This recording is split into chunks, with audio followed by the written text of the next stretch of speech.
Dire-diretso lang ang takbo ng mga sasakyan sa highway ng Santo Tomas, Batangas. Maya-maya isang humaharurot na truck ang sumalubong sa sasakyan ng uploader na may dashcam. Inararo ng truck ang mga sinusundan at kasalubong nitong sasakyan.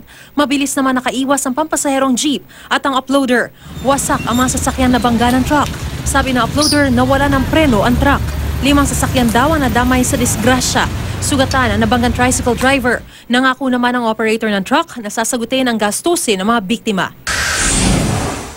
Sa Karkar, Cebu, 2 sasakyan ang nagbanggaan dahil sa pag-overtake. Sa dashcam video, makikitang mabilis na nag-overtake ang pickup sa sinusundang SUV. Ay! Eric!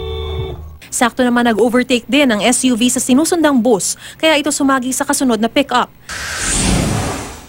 Sa video namang ito, kitang-kita ang pagsulpot ng humaharurot na sasakyan sa kanang bahagi ng sasakyang may dashcam sa southbound lane ng SLEX.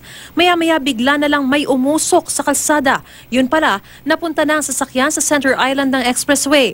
Ayon sa uploader, nagdire-diretso lang sa biyahe ang nadisgrasyang sasakyan matapos ang insidente.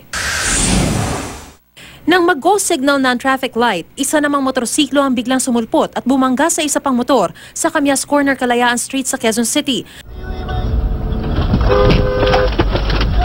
Sa lakas ng impact, halos umikot pa sa ere ang nakabanggang motor at ang rider nito.